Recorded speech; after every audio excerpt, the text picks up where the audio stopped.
हाय, hello, नमस्कार. मी अश्विनी स्वागत करते तुमचं आपल्या छान अशा व्हिडिओ ब्लॉगमध्ये. तर फादर्स डे नुकताच होऊन गेलेला आहे आणि त्यासाठी साईला शाळेमध्ये पप्पांना देण्यासाठी छान असं ग्रीटिंग तयार करायला शिकवलं होतं. तर त्यांनी पण बघा किती छान असं ग्रीटिंग तयार केलेलं आहे आणि हे त्यांच्या शाळेत द्यायचं होतं. तिथं सगळ्यांचे जे जे मुलांनी काही बनवलं आहे ना, तिथं ते चिटकवतात. तर या इकडे बघा, कृष्णाचं पण आज सकाळी सकाळी ना मस्त असं खेळणं चालू होतं. तर इथे आहे ना आमच्या वस्तीत बरीचशी लहान लहान मुलं आहेत ना, तर ती अशीच एकमेकांसोबत छान खेळत असतात आणि आजचा आमची तर होता तो म्हणजेच पोळ्यांचा स्वयंपाक. तर आज पोळ्या करण्यासाठी काय खास होतं हे तुम्हाला मी सांगणारच आहे. त्यासाठी आपला व्हिडिओ स्किप न करता शेवटपर्यंत नक्की बघा आणि अजूनपर्यंत आपल्या चॅनलला सबस्क्राईब केलं नसेल तर नक्की सबस्क्राईब करा.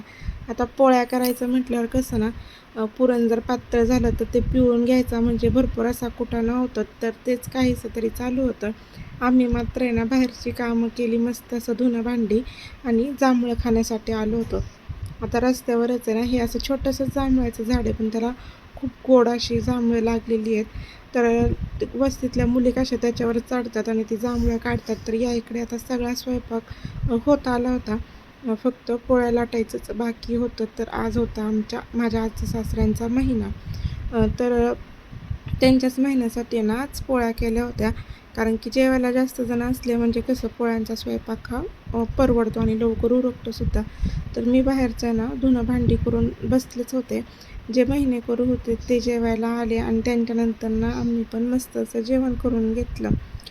तर या इकडे आता पोळ्यांच्या स्वयंपाकामध्ये आमटी, पोळी, गुळवणी, पापडी, कुरडई, भजी हे तर असतंच. तर मस्त असं जेवण केलं. भरपूर असा भांड्यांचा परत पळा घासला आणि छान असं बसलो होतो.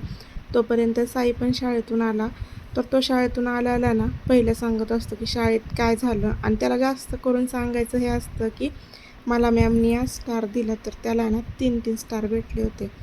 आणि त्यानंतरनं थोडा वेळ तो फ्रेश वगैरे झाल्यानंतरनं त्याला अभ्यासाला बसवलं. पण अभ्यास मात्र कृष्णालाच करायचा असतो.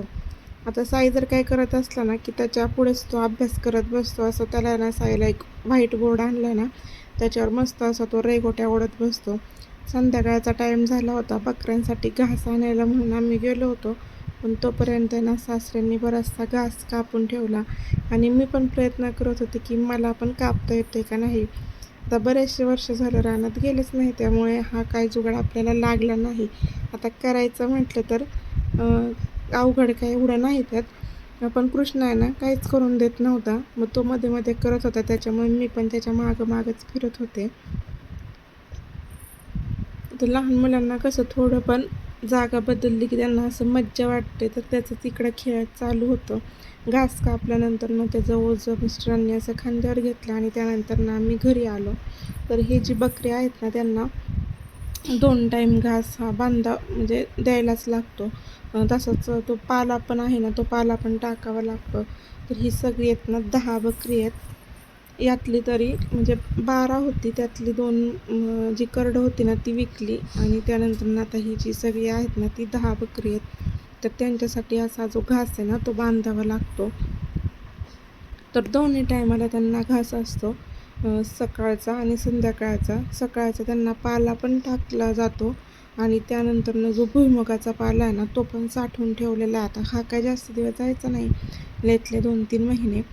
तर पावसाचं मध्ये वातावरण झालं होतं ना, त्याच्यामुळे त्याच्यावर मोठासा असा कागद टाकला होता आणि बघा हा पाला एवढा आहे ना तो पण त्यांना टाकायचा आधीमध्ये. आता वटपौर्णिमा तर येतच आहे, त्याच्यासाठी म्हटलं चला मेहंदी काढून घेऊ. तर शेजारची मुलगी नुकतीच मेहंदी शिकली होती, तर म्हटलं चला दुसऱ्यांकडून मेहंदी काढायला भरपूर अशी मज्जा मला तरी येते. तर बघा छान अशी तिने मेहंदी काढली. या पद्धतीने आपला छोटासा व्हिडिओ होता. तुम्हाला जर आवडला असेल ना तर नक्कीच आपल्या चॅनल लाईक करा, शेअर करा आणि हो सबस्क्राईब करायला मात्र विसरू नका. व्हिडिओ पाहिल्याबद्दल धन्यवाद.